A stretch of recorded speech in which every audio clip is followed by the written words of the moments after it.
Assalamualaikum warahmatullahi wabarakatuh.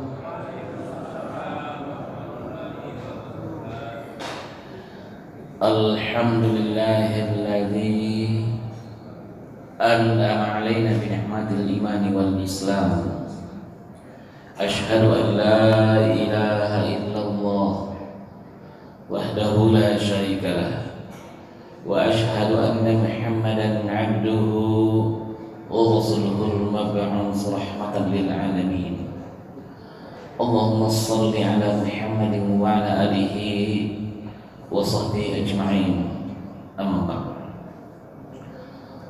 Qala Allah ta'ala fil Qur'anil Karim, a'udzu billahi minasy syaithanir rajim. Bismillahirrahmanirrahim.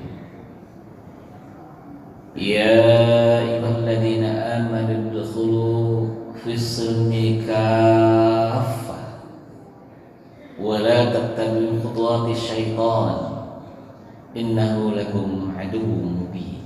Sadaqallah. Bapak Ibu jemaah subuh Masjid Al-Hakim yang dirahmati Allah, segala puji hanya milik Allah, segala keagungan, kemuliaan, kebesaran, kepunyaan Allah. Bersyukur kita kepada Allah Subhanahu wa ta'ala. Pada pagi hari yang berbahagia ini kembali Allah membangunkan kita semua.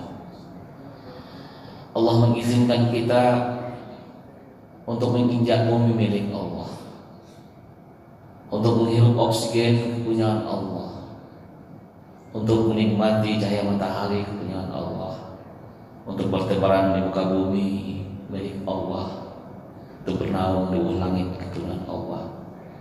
Mudah-mudahan Bapak dan Ibu, segala upaya yang kita lakukan mulai dari pagi hari ini sampai siang nanti dan pada hari-hari selanjutnya merupakan hari-hari yang diberkahi dari Allah Subhanahu wa ta'ala dan mengantarkan kita nanti pada akhir dari kehidupan kita.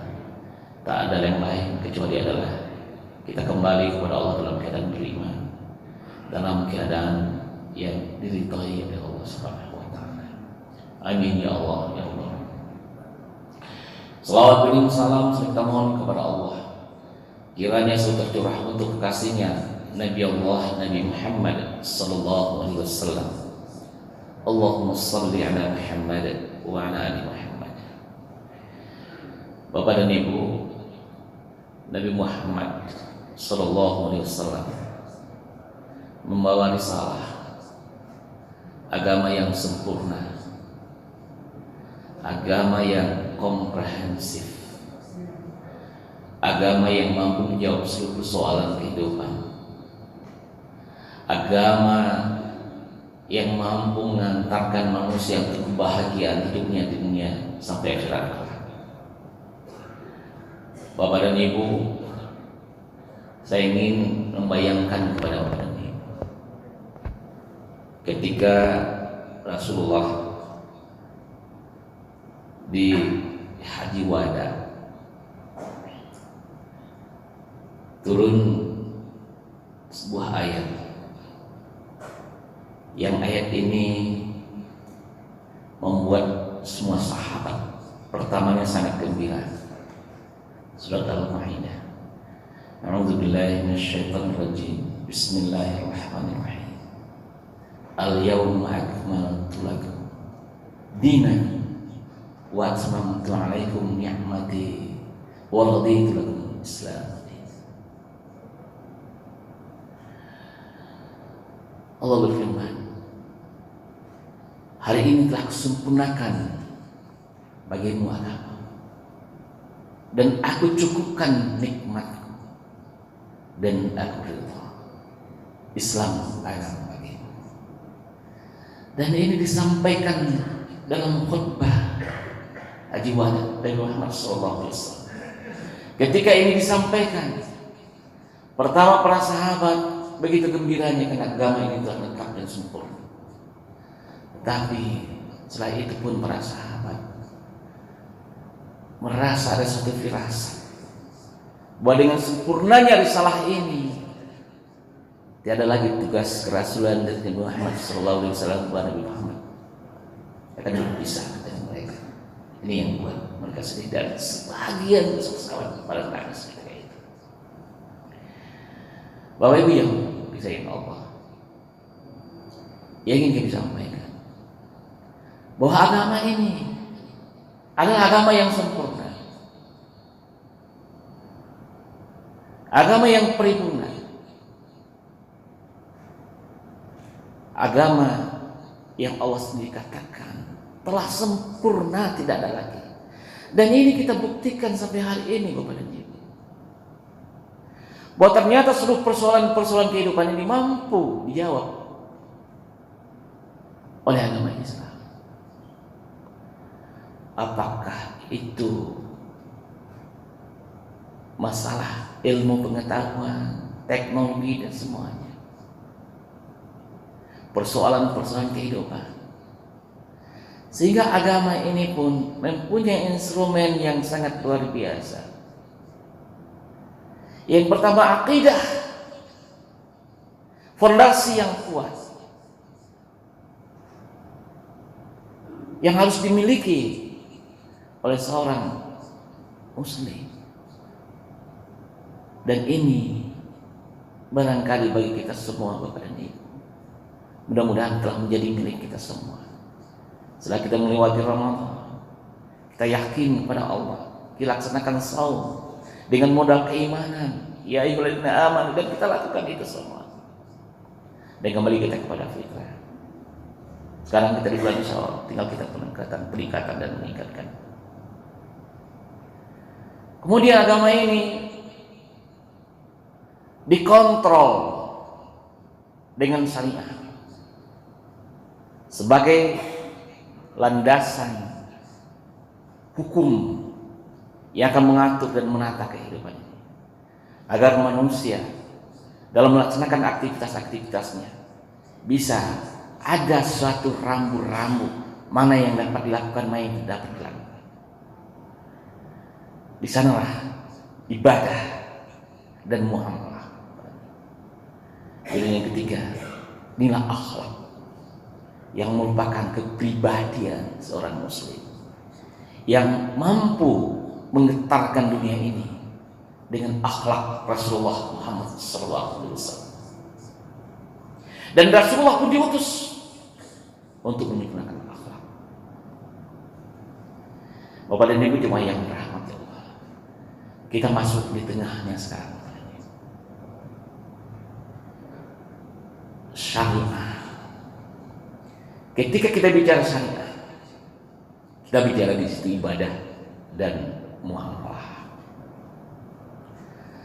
Kalau ibadah ini sudah banyak dibahas, sudah sering dan sudah kita lakukan. Prinsip dari ibadah, Bapak dan Ibu, semua dilarang dilakukan kecuali yang ada dalilnya. Jadi ibadah itu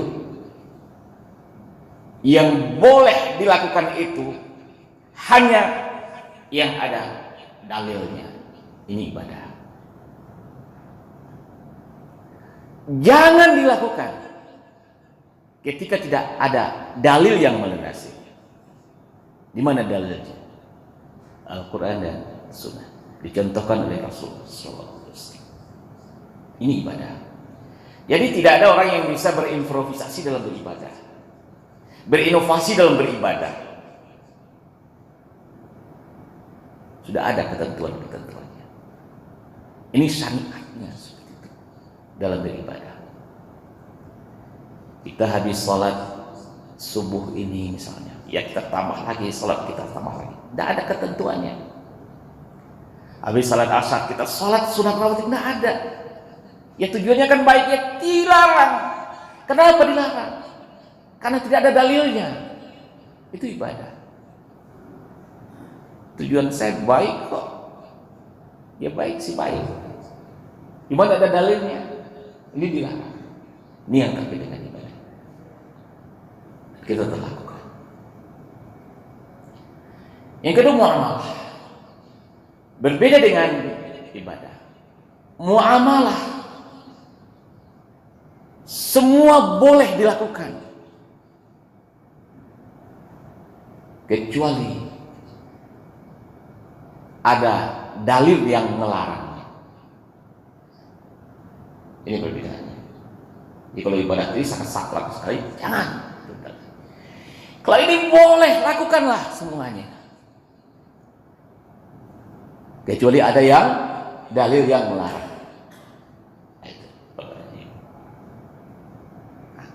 Ini barangkali pada kesempatan yang berbeda. Ketika kita bicara saya, apa baik itu yang hablum minallah itu adalah ibadah, hablum minas buang itu, ini adalah dalam hal muamalah, berhubungan antara kita. Apa yang paling penting Bapak dan Ibu? Yang paling penting dalam hubungan kita hari ini yang jarang kita bahas, tapi ini penting. Bagaimana kita melaksanakan transaksi-transaksi di dalam kehidupan kita ini, agar kita terhindar dari hal yang dilarang oleh Allah Subhanahu wa Ta'ala. Semua boleh sepanjang tidak dalil yang melarang. Apa yang dilarang? Kita mau lihat sekarang. Yang dilarang itu Bapak dan Ibu, yang pertama adalah riba. Ini dilarang. Allah menghalalkan jual beli dan mengharamkan riba.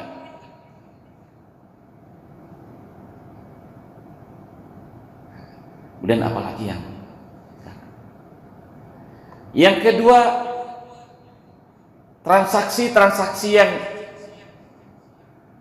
gharar, yang tidak ada kepastiannya, tidak jelas. Kemudian maisir, judi, minum khamar, kemudian transaksi yang tujuannya maksiat, dilarang. Kemudian transaksi yang di dalamnya ada substansi haram di situ. Apa contohnya? Masuk yang khamar tadi juga haram, narkoba juga haram, untuk perdagangan babi juga haram, dan semua transaksi yang di dalamnya terkandung unsur-unsur yang haram dilarang.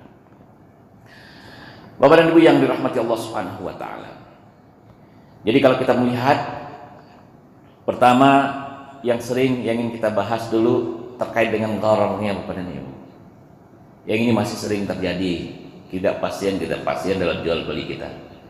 Pertama, ketika kita melihat secara kuantitasnya di situ ada ijon, ini masih sering terjadi. Kita modali orang untuk bercocok tanam misalnya, bertani misalnya. Kemudian tanpa adanya perhitungan, tanpa adanya kalkulasi apapun juga, tanpa adanya perikatannya, setelah dia panen dibayarnya sesuka hati kita, menentukan harga juga sesuka kita. Oh sekarang harga turun, orang ini, jadi tidak ada ikatan, tidak akad. Ini dilarang yang namanya itu. Kemudian jual beli yang tidak jelas, misalnya kita menginginkan ternak misalnya yang masih dalam kandungan, kita tahu ini bibitnya bagus ini. Kalau sapi misalnya, ada sapi simental, limosin apa namanya, karena kita tahu bibitnya bibit bagus, kita belum tahu apakah anaknya ini mau lahir nanti, apa mau mati, atau bagaimana. Tapi kita beli, masih dalam kandungan. Itu dilarang karena tidak pasti. Biasanya dia nanti keguguran semuanya. Jadi transaksi-transaksi yang tidak pasti atau disebut dengan gharar itu dilarang. Contoh yang lain apa lagi? Pergi kita ke kebun jagung apapun, kita lihat, wah, mau jual tidak hasil kebunnya? Dia belum panen, mau harganya sekian, tanpa adanya perhitungan jumlahnya berapa, satuannya apa, kita beli untuk apa? Untung-untungan. Jadi ada untung-untungannya ini. Syukur nanti banyak. Bagaimana kalau kena hama yang dia panen? Ini risiko. Jadi hal yang tidak jelas itu panen beli. Tambah lagi hari ini panen ibu banyak orang yang membeli misal durian di atas pohon ya. Musim duriannya diborong sebatang sekian, sebatang sekian. Tidak jelas ukurannya, tidak jelas satuannya. Manggis misalnya juga. Itu Mas. Ini praktek-praktek yang masih. Kemudian adanya dua akad misalnya yang perlawanan juga dilarang. Kemudian barang yang tidak tentu misalnya, saya punya suatu ternak yang lepas atau hilang atau berada di hutan, tidak jelas bentuknya. Nantilah kalau dia kembali nanti ambil. Sekarang saya jual. Ini juga dilarang. Kan tidak pasti. Jadi ini yang disebut dengan gharar yang dilarang dalam agama kita. Bapak dan Ibu yang dirahmati Allah Subhanahu wa taala. Bagaimana agama kita menuntun dalam transaksi-transaksi yang seperti itu? Dalam agama kita ini dikenal dengan namanya akad. Akad. Dalam perkawinan juga kita mengenal akad juga. Dalam pernikahan kita mengenal akad. Apa itu artinya akad? Akad itu adalah semacam ikatan. Apa? Akad diartikan perikatan, perjanjian, kesepakatan. Ini. Kemudian kalau kita definisikan, adanya pertalian antara ijab dan qabul sesuai dengan kehendak syariah yang berpengaruh pada objek. Dia artinya ijab dan qabul. Akad nikah juga seperti itu.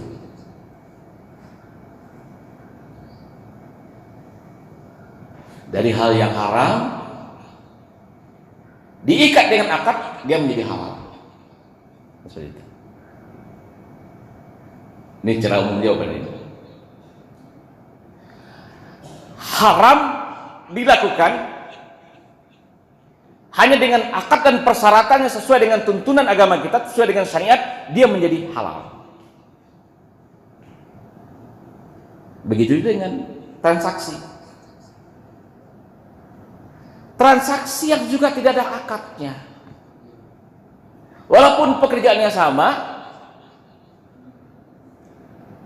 dia menjadi tidak halal.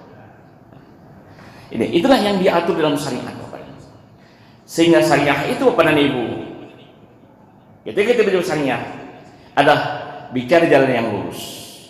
Secara kontekstualnya adalah segala aturan Allah yang terkait dengan tingkah laku manusia, atau hukum atau aturan yang ditetapkan oleh Allah bagi hambanya untuk diikuti, yang terkait dengan hubungan manusia dengan Allah dan hubungan manusia dengan manusia. Lalu bagaimana menafsirkan syariat yang telah ada dalam Al-Quran dan Sunnah itu?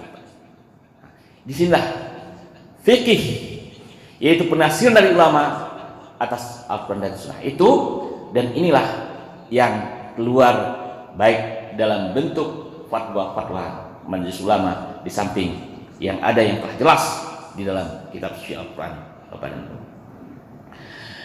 Bapak dan Ibu yang dirahmati Allah, apa tujuan akad? Akad tujuannya adalah mencari dan untuk mendapatkan keuntungan di mana rukun dan syaratnya terpenuhi sesuai dengan agama. Itu yang boleh kita. Kemudian yang kedua, akad juga bisa untuk menolong secara murni semata-mata tanpa mengharapkan sesuatu, hanya mengharap ridha Allah Subhanahu wa taala. Kemudian bagaimana keabsahan satu akad itu? Tentunya harus memenuhi syarat dan rukunnya yang telah ditetapkan. Mari kita lihat salah satu contoh saja Bapak dan Ibu. Akad jual beli. Akad jual beli itu dikenal dengan murabahah. Jadi murabahah jual beli barang pada suatu harga dengan tambahan keuntungan sesuai dengan kesepakatan. Jadi jual beli itu pada Ibu ada tambahan, ada untungnya. Itu ada untung kalau jual beli namanya. Tentu di situ ada kesepakatan. Mana kesepakatan? Berdasarkan tawar menawarnya. Setelah sepakat dari tawar menawar, inilah terjadinya transaksi itu. Kemudian Bapak dan Ibu, sistem ini juga bisa dipakai bila seorang supplier tidak menguasai barang tersebut tapi dipesan kepada pihak lain. Ini akadnya. Ini juga berlaku dalam perbankan. Jadi misalnya kalau kita pergi ke bank, kita akad murabahah, ada barangnya. Apakah barangnya ini dibeli oleh bank atau ada suppliernya? Kemudian barangnya ini disepakati berapa keuntungan bank di situ. Jadi sama-sama suka sama suka. Misalnya dibelinya 100, saya jual 120. Kita membelinya ke bank itu. Kemudian kita cicil selama dalam waktu sekian bulan. Ini bedanya Bapak dan Ibu. Peminjaman yang dengan sistem murabahah, semua dengan kesepakatan dan dibuatkan akadnya dan ada perjanjiannya, dan inilah yang dijual beli, termasuk kepada dia kategori jual beli. Jadi bisa dibawa Ibu ya. Pergi kita ke bank, kita butuh misalnya uang untuk beli mobil. Kita tidak punya uang, tapi kita membeli mobilnya itu kepada bank. Yang mobil itu telah dibeli oleh bank kepada, dan itu yang kita cicil kepada bank. Jadi kita berutang kepada yang mencicil. Berapa harganya? Bank harus untung. Kalau dia membelinya 100 juta, dia jual kepada kita 120 juta. Sesuai dengan kesepakatan kita. 120 juta itu berapa kesepakatan kita waktunya kita mencilnya? 12 bulan berarti kita 10 juta sebulan mencilnya. Jadi tetap. Oke. Inilah keadilan, fairness-nya ada di situ. Ini salah satu contoh banget. Apa syaratnya?